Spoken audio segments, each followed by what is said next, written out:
Hello, welcome everyone to another episode of On the Pulse. I'm Tommy Marquez, and today we'll be talking about the women's field that will be taking the floor in Indianapolis for Tour Stop 1. And before we get going on everything that we're covering for today, I am joined on the show by CrossFit royalty. Starting first, two-time fittest woman on earth, six-time podium finisher, Annie Thorisdottir. Annie, how are you doing? I'm doing so good. I'm excited to be here, excited to be a part of this, and excited to dive in. And on the other side of Annie is another two-time fittest woman on earth, five-time podium finisher, and 7 consecutive top 10 finishes at the games, Katrín Davíðsdóttir. Katrín, thanks for being here. I am so excited to be here. I'm so excited for the season to be finally going and seeing everybody compete. So let's get the ball rolling. No doubt. I love it. And for anyone that's going to be showing up in Indianapolis, they will be on the desk, so you can catch them there as well. But for today, we have a full show covering all the different divisions in Tour Stop 1. We'll be covering the challengers, all of the pro qualifiers, and then the signed pros until we finish with our podium picks. But just a quick reminder on all of the women that will be taking the floor once we do get to Indianapolis. We have our signed pros, our pro qualifiers, and our challenger qualifiers. And these are the 20 women that will be taking the floor in the challenger division. Some athletes with some individual competition experience and some athletes hoping to earn enough points to maybe eventually get up into the pro ranks and earn their pro card heading into the end of the season. But looking at their competitive history as a cohort, we do have some athletes with some high level competition experience across a multitude of events, a real who's who of competition history across the sport. And there are a few women that stand out in particular. Shelby Neal, two-time cross beans athlete, had a recent strong performance at Rogue, as well as Sydney Mikulishin and Elena Karatala, a few athletes that have had some qualifications under their belt at a trio of high-level competition experiences. But as we take a step back and look at some challengers to watch, Annie, Katrín, I'm going to get your thoughts here as we look around the challenger division. And Annie, who's a woman from this group that really stands out to you as someone to watch? I'm very much looking forward to looking at Miley Wade. She's 17 years old. She's been 3 times competing at a very big stage, yet so young. And seeing just these young athletes coming up and how they do when they get into the big girl, the grown-up division, it's always exciting to watch them. They're ready to go. No doubt. And that will actually be a theme as we expand upon the other divisions in this competition, because there is definitely a group of young women that are ready to take that next leap. But Katrín, kind of same question, looking around the challenger division. I know there's a woman out of Netherlands that's caught your eye. Yeah, and her name is Noortje Bleeker. She is so young, but she is really beginning to stack some meaningful competitions under her belt. Most notable is the 2025 Pixel Showdown, which took second. She is starting to beat some of those bigger names in Europe, which is only going to give her confidence to now be in, as Annie calls it, the Big Girls League and competing against the best in the sport. So very excited to watch her. No doubt. And kind of taking a look myself at the rest of the competitive field, a young woman by the name of Janie Chevry. I'm personally excited to see her compete. 22 years old. You mentioned that young cohort. She has started to really hit the competition circuit across the board, whether it was semifinals, Crash Crucible. She finished inside the top 10. And one thing that I think is actually really important, she competed at the RX division where she podiumed at Wodapalooza. And if you know your history of Wodapalooza, there's a whole list of eventual high-level athletes that came through that RX division, got some competition experience, and then immediately after were ready to take the next leap. And I think Janie fits the bill there. Switching gears now to the pro division at Tour Stop 1, and let's take a look at the full field of women competing for those precious pro points. These are your 20 signed pros, as well as 10 pro qualifiers taken from Challenger Qualifier 1. And looking at the competition history from these women, and brace yourselves because this is staggering. Combined as a group, they have over 80 appearances at the CrossFit Games. They've competed at every single big competition across the board, including the Rogue Invitational and the Wodapalooza. And looking at the qualifier stats in particular, the 10 women that have made it into the pro division, from the Challenger Qualifier 1, you see some women that have individual CrossFit Games experience, some household names, and some young women trying to come up in the sport. And touching on one thing that Annie and Kat mentioned earlier in the show, the youth movement, if you will, and some of these pro qualifiers that are under the age of 22 and starting to carve out some competition experience. And Katrín, I know that's something that's certainly caught your eye. Yeah, there are 4 out of the 10 pro qualifiers under the age of 22, 3 more in the challenger division, and they're at such a young age, really starting to compete against the best in this sport. And both me and Annie were competing at that age, and it is a very good age competing. I'll get to that later.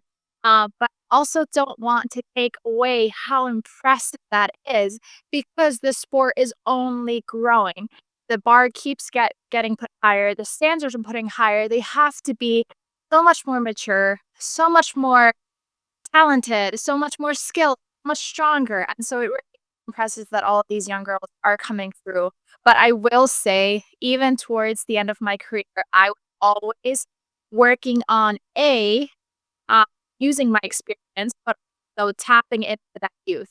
And it is so, there was so much fire there. There was so much excitement there. And there's something to be said about competing for those first years where they have the level of maturity, but you also don't know what's ahead and you just compete so freely. And it's the most amazing thing. So I am so excited to watch all of these women come through. And I think they have big things ahead of them.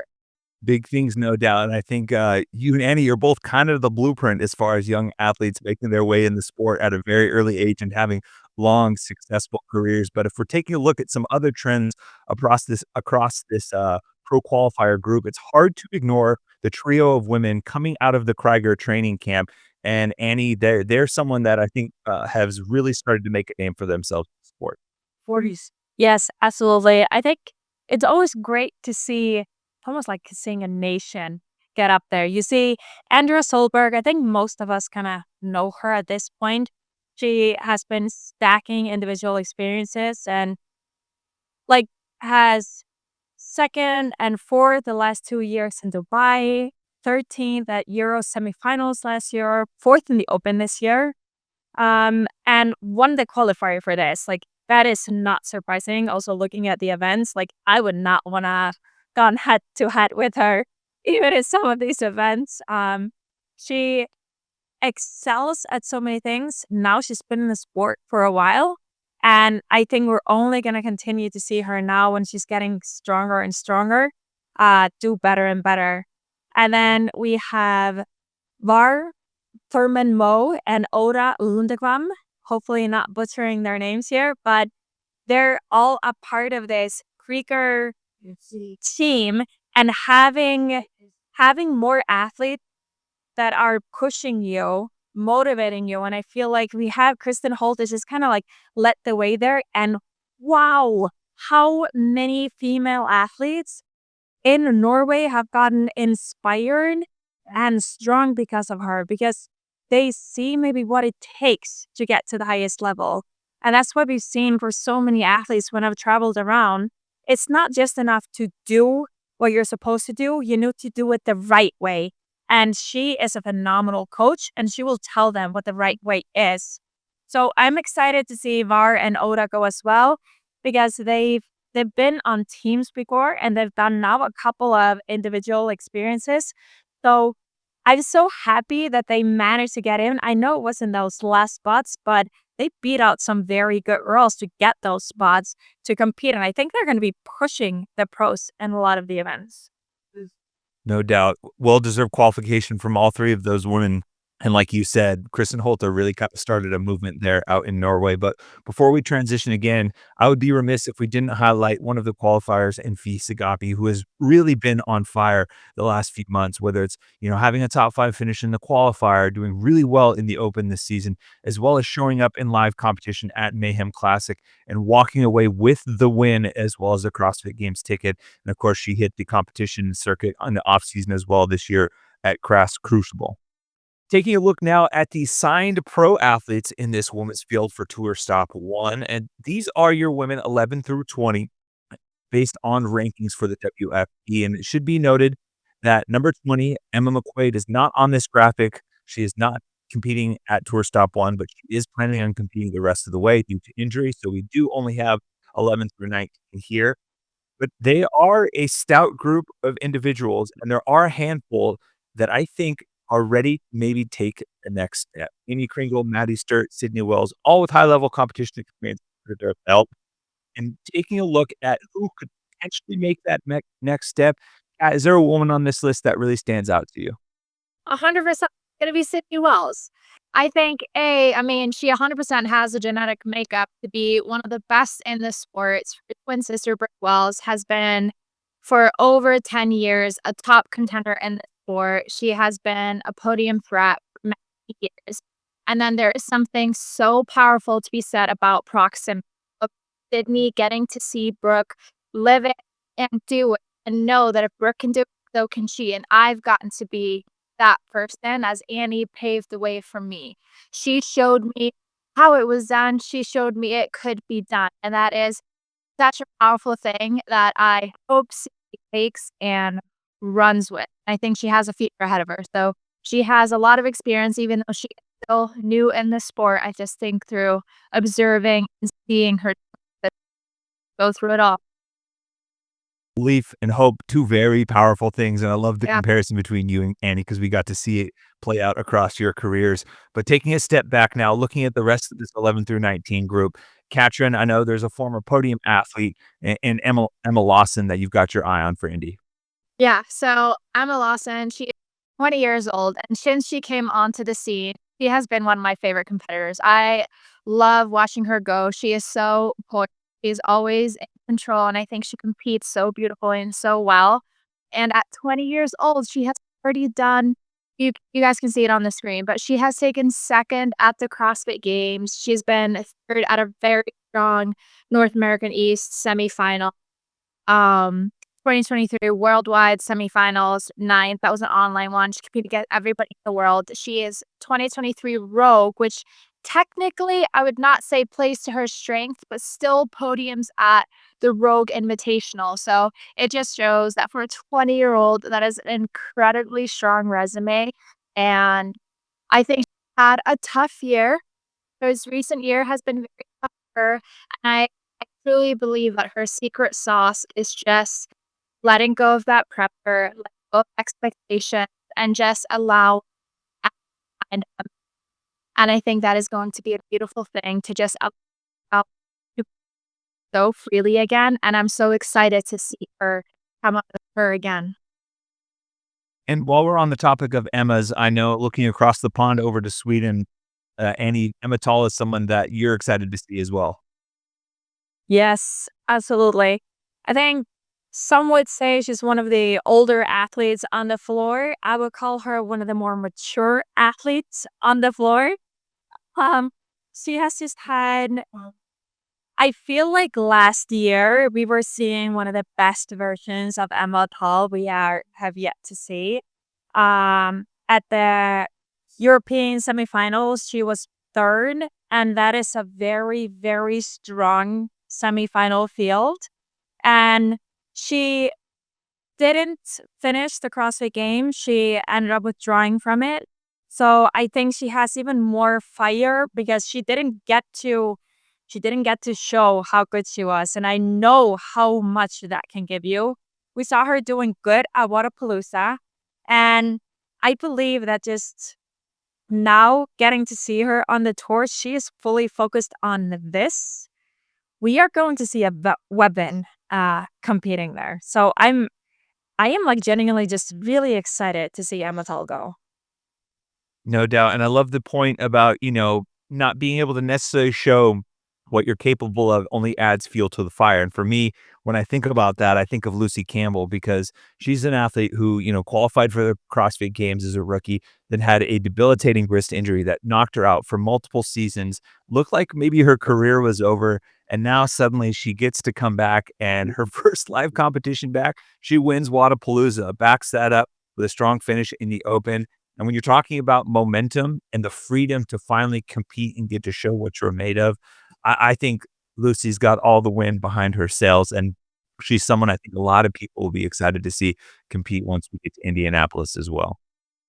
Moving up the leaderboard now in our rankings and the top 10 women from the signed pros. And it really is a verifiable who's who in the women's division at the top end of the sport. And some women from this group who have podium experience underneath their belt, but are still in search of that first major win. Women like Ariel Lowen, Emily Rolfe, and Alexis Raptis, and of course, Danielle Brendan, one of the most popular athletes in the sport. All of them have finished with some hardware. They have yet to nab that elusive first victory. But Annie, your first year on the podium was a second place finish. You came back the following year at the CrossFit Games and won. Making that leap from second to first, what was really a big difference maker for you in that? Oh, I would say, like, mentally getting on to the podium, like, I was fighting for first, right? But making it to the podium and getting that second place, it gave me the belief, like, you're so close. It gives you the belief, oh, I can actually do this. And your mindset and your competing is such a big part of it. So me going into the CrossFit Games the year after, I was there to win it. Yeah, and it paid off in a big way as you reel off 2 straight wins, so that belief certainly is a powerful thing, and looking at some of the top athlete stories around this division for this 1 through 10 group, and one athlete who should have the belief now after her first podium at the CrossFit Games, Katrín, that's Emily Rolfe. Yeah. So Emily Rolfe, she is now 36. So technically she is eligible for the Masters division. And quick just point on that is that I feel like the young athletes are always getting, we've just talked about all the young up and comers, all the young girls coming into the sport. I also love the fact that we have these more experienced, more mature athletes like Emily Rolfe, who really is having the year of her life. She's coming in to the World Fitness Project Tour One Stop as the #1 rank. She just came off of a third place finish at the CrossFit Games, her best finish ever. She's really having the year of her life. She took third place at the Mayhem Classic, and that is actually a point that I think is a very powerful propeller for her for this season, and why she excites me so much, because I do think she has been competing so well. I think there was an event, there was only 5 events at that competition, and she had a bad event. She fought so hard. She fought tooth and nail to come back. And I feel like having that, she missed her qualifying spot, and having that in your head, you don't want that to happen. You come into this spot. And so I hope she's coming in with confidence, and I hope she competes with that confidence, believes that she belongs on that podium, and then brings that fire. And so I am very excited to see what she does. No doubt. And then Annie, on the flip side, a young athlete that I think a lot of us hope to see on the podium too, but is still kind of searching for that, and that's Alex Kazan. Yeah. Like, Alice Tan just is an athlete that really excites me. We've seen her for some time now, even though she's only 23 years old. She's had some incredible finishes. So looking at Rogues, getting fourth place there, and then the West semifinal, second place. I kind of look at this first event a little bit like Rogues. You're going against all the best athletes, and it's quite a few, like, a little bit heavier events. She is so strong. Like, I don't think I will ever forget her doing the deadlift at Rogues. The weight that she pulled and how easily she pulled in, that just stays in my mind. And then seeing some of the other things that she's capable of doing, I have a belief we're going to see Alex Kazan on the floor for a very long time doing very good things. I would tend to agree with you. I absolutely loved that deadlift moment. It was one of the highlights of that kind of deadlift competition for both men and women. And I think a lot of people were looking around being like, man, I can't deadlift that much. That's certainly impressive. But I think we would be remiss if we looked at the top dogs in this group and we didn't mention Laura Horvath. She's in the midst of one of the most successful competitive stretches in her career. The last 5 major competitions, she's finished no lower than second. And it is noteworthy that Tia Toomey is not here at this competition. So when Tia is not around, the heir apparent has been Laura as far as performance and being able to win those major competitions. But we've kind of danced around the podium now for quite some time. And now it's time for us to make our money with our official podium picks. I'm going to put you guys on the spot. We're all going to go one by one. We're going to start with our third place picks for Tour Stop 1 in Indy. Katrín, who do you got? I got Emily Rolfe. I don't think these events particularly line up well for her, but I think she has fitness and capacity. No other. I think she has a competitive grit and a fire in her, and I believe she's going to compete well enough to get herself up onto that podium. Annie, who you got? I got Alex Kazan. I just talked about her. I think you know why I put her there. It's been a while since we saw her, or some time now. So I'm excited to see her compete here. She has a drive, fire. She is gonna podium in my mind. Love both of those picks in my third spot. I got the fittest mom on the planet from the games a couple years ago. That's Ariel Lowen. I really think she's just found a great groove in terms of her training. She's one of the people that I feel like has her priorities in line as well as any other athlete and knowing what's most important to her. That's a very powerful motivator when you step into the gym and the training, especially on those days when you don't really feel like it. But let's circle back to Katrín, your second place position. That is where I'm going to put Alex Kazan. And I know she did struggle with some injuries last year, so you never know where she's at with that. But I do think if you see the Alex Kazan that we have been seeing, I do think these events line up extremely well for her. I was going through the events and I was like, oh, I think she could do well here. I think she could do well here. I think she's been working with Hinshaw now for a couple of years. He was always my secret weapon. That gave her the capacity along with the skill set. She has incredible upper body pulling, her strength. I just think it's all going to come together, and I think she is going to be a top contender at this first Tour Stop. Love it. Annie, who do you got in the second place position? In second place, I got Emma Tall. Yes. I hope that she's going to do really good. Like I talked about earlier, I think she just has the drive and the fire. I don't think the events are necessarily 100% the best events for her, but she will excel in quite a few of them, and I believe that she's gonna clinch on to second. I like that pick. I feel like Emma always surprises people when you don't necessarily think it's going to be the best weekend for her, and she shows up in a very big way.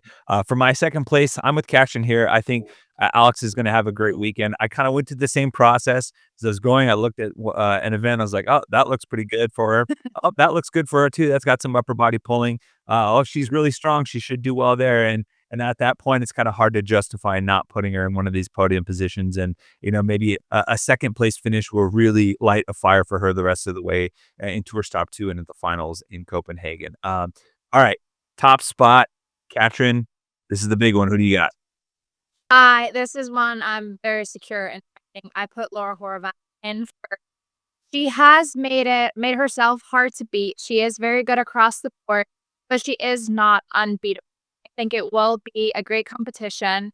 None of her weaknesses showed up. She does struggle with handstand push-ups, and none of them showed up. So I do think she is not going to have many bad events. I think she's going to have many that she is going to excel at, and she is going to be hard to beat during this particular weekend. So I'm pretty confident putting her first.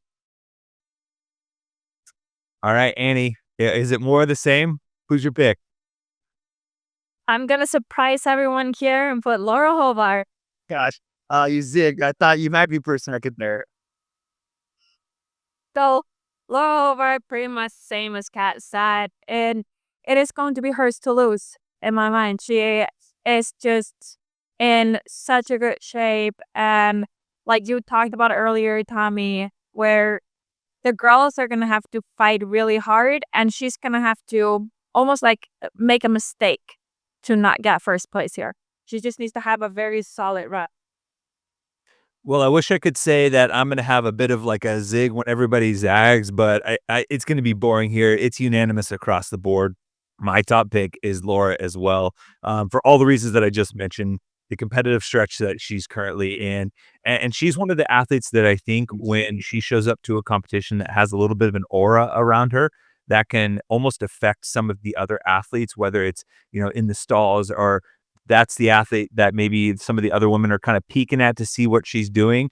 Once you're able to win, you kind of carry that championship aura around her. And I think Laura certainly has that. And especially with the programming for this Tour Stop 1, so it should be good. Those are our podium picks. You can take those to the bank, and if we're wrong, don't come at us. Uh, but in all seriousness, there's going to be a great competition taking place in Indianapolis, and I think any one of those women will be more than happy with the podium position. 100%. Before we get going, guys, I want to make sure that if you haven't already, the men's show previewing Tour Stop 1 is up and available now, so be sure to go check that out. And of course, Annie, Katrín, thank you guys so much for stopping by and sharing your expertise with us. Thank you guys for having us. Thank you. Loved it. Well, that's going to do it for us here on The Pulse. Next stop is Indianapolis. We are just 2 weeks away from Tour Stop number 1 and getting to see some live competition in the very first live event for the World Fitness Project. For Katrín Davíðsdóttir, Annie Thorisdottir, I'm Tommy Marquez. We'll see you guys in Indy.